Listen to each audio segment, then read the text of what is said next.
Good evening and welcome to Bharat TV News. My name is Shajiv Jagannathan and here are today's top headlines. We mourn the loss of an Indian business titan, witness a growing concern for peace in the Middle East, preparations underway for a natural disaster in Florida, new developments in healthcare, and international counterterrorism efforts. So let's get started. Ratan Tata, the former chairman of Tata Group, has passed away at the age of 86. Known as a visionary leader, Tata steered the century-old conglomerate through major transformations and helped put Indian businesses on the global stage. He died in Mumbai, where he had been receiving intensive care. A graduate of Cornell University, Tata returned to India in 1962 and started working for the group that his great-grandfather had founded. Throughout his career, he played a pivotal role in revitalizing various Tata companies, which included Tata Motors, Tata Steel, National Radio, and Electronics. Ratan Tata was instrumental in a series of high-profile acquisitions, including Tetley, Jaguar Land Rover, and Chorus, marking Tata's emergence as a global brand.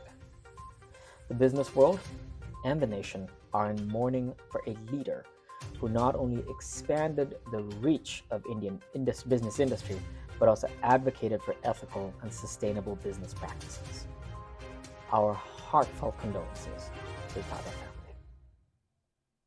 Now we turn to Washington, D.C., where Indian-American lawmakers have advocated for a ceasefire and a return to peace in the Israel-Palestine conflict. This call came during a commemoration of the first anniversary of the conflict, a solemn reminder of the heavy loss of life and the need for renewed diplomatic efforts.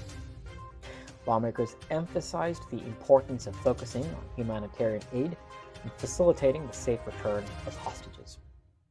The ongoing conflict has impacted countless lives on both sides, and these voices urged the international community to prioritize peace and stability in the region. In the United States, Florida is bracing for the impact of Hurricane Milton, which has intensified rapidly in the Gulf of Mexico. Expected to make landfall this week, the hurricane had potentially strike the heavily populated area of Tampa Bay. This would be Florida's largest evacuation effort since 2017 and comes just weeks after Hurricane Helene devastated parts of the state's northern coast. The U.S. National Hurricane Center has warned that Milton's trajectory overlaps with many of the areas that are still reeling from Helene's destruction, making the situation even more precarious. Residents are urged to follow evacuation orders and prepare for severe flooding, high winds, and power outages. We will continue to monitor this developing story very closely. Switching to the healthcare sector now, New York-based Oshi Health, a virtual clinic specializing in gastrointestinal care, has appointed Robin Shah to its board of directors. Shah, the CEO and co-founder of ThymeCare, is known for his contributions to value-based cancer care and patient-centric models. Oshi Health hopes that Shah's experience will help redefine how personalized, high-quality GI care is delivered through their virtual platform. The appointment reflects the broader trend in healthcare to focus on value-based approaches that aim to improve patient outcomes while reducing costs. Switching to Washington, D.C., a coalition of Hindu, Christian, Buddhist, Shia, and Sunni groups hosted a global webinar titled Dismantling Global Jihad. The event features experts from government, academia, and civil society that discussed strategies for combating extremism and dismantling jihadist networks. The webinar was held on October 7th, date marking 1 year since Hamas's attack on Israel, sparking renewed discussions on jihadist ideologies and the impact on global security. Scholars analyzed the evolution of groups like Al-Qaeda, ISIS, and the Taliban, as well as the role of social media in the recruitment. The discussions also highlighted the significance of community engagement in preventing radicalization. Prominent speakers included David Adasnik, Senior Fellow at the Foundation for Defense and Democracies, journalist Azra Nomani, Yifa Segal, Managing Director of HETS for Israel, and Sam Westrop, Director of Islamist Watch at the Middle East Forum. These experts emphasized the need for a united global effort to address this pressing issue. Now return to the West Coast, where the Indian state of Telangana recently held a tourism roadshow in San Francisco. The event, hosted at the Grand Hyatt, was led by Prakash Reddy, Managing Director of the Telangana Tourist Development Corporation. The Consul General of India in San Francisco, K. Srikar Reddy, addressed the gathering, highlighting the state's potential as a destination for eco, lake, temple health, and wellness tourism. He noted that the Telangana government has committed significant resources to boost tourism, including implementing a new tourism policy aimed at making Telangana the top destination in India.